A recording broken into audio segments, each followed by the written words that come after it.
prerogative, but I help women build their businesses. We're a little more serious over here. I'm from Brazil trying to improve your English. Beautiful. I think the problem is when working on self-concept is me staying consistent. Okay, so yeah, start identifying as a consistent person. Do something every day, set alarms on your phone, like do whatever you have to do to be consistent and sticking with it.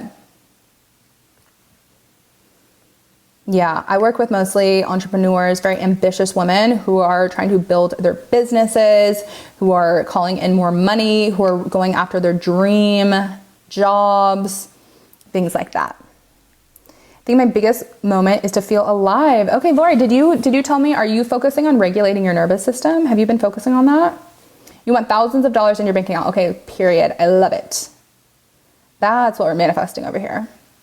And when someone said law of attraction versus law of assumption, I'm a law of assumption girly. I believe law of assumption is a little more powerful. It gives you more power in your mind, but they're both the real. How do you see manifesting versus faith? I would say manifesting versus faith is, honestly, they're very similar, because when you are holding a vision and having faith, that's creating your manifestations. Your faith in it creates it. Your faith is creating your manifestation. You make energy work? Okay, Lori, very cool. What's the law of assumption? Law of assumption is whatever you assume to be true is going to be your reality. So whatever you are assuming people are thinking about you, whatever you are assuming about making money, whatever you are assuming about life is what's showing up in your life. That's basically the law of assumption. The law of assumption is so powerful. That's how I've created my dream life.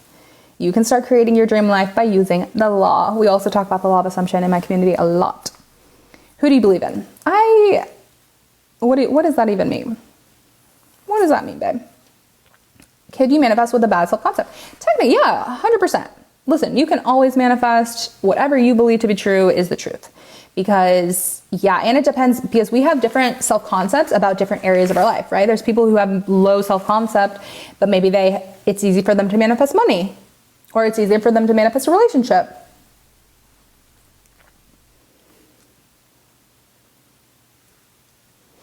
Who do you serve? That's such an interesting question. I don't really God? What does that mean? And myself. I believe that I'm part of God. Thousands in my bank account. Can you help? Yeah, babe, visualize it. Start assuming that money is easy for you to call in, for you to make. What do you do? Do you have a business? Do you have you can start assuming and visualizing yourself having thousands of dollars in your bank account. Regulating your nervous system is one of the best ways to call in more wealth. Welcome in, everybody. Let me know what questions you guys have about manifesting, about changing your mindset. I'm a manifestation and mindset coach. I help you create your dream life by changing internally, because your external, your reality is just a reflection of what's going on inside of you. You can stop getting mad at the 3D. You can stop freaking out and dictating how you're feeling based on the 3D. You can stop doing that and realize that when you change internally, then the external has no choice but to respond and reflect what you are feeling and thinking internally. Oh my gosh, Vic, that's such a good book. I'm so glad you're reading that.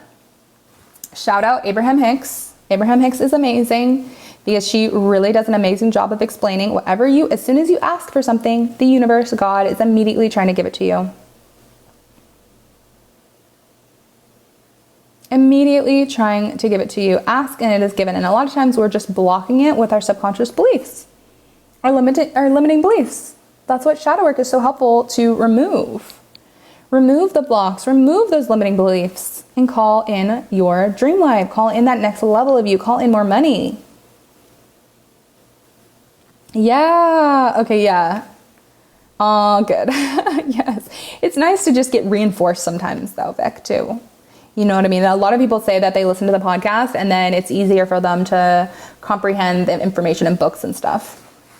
What is shadow work exactly? Shadow work is essentially helping you.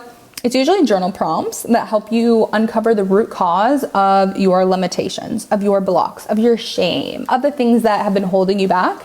Because then if you get to the root cause, you realize, oh, it doesn't need to hold you back anymore. It brings awareness.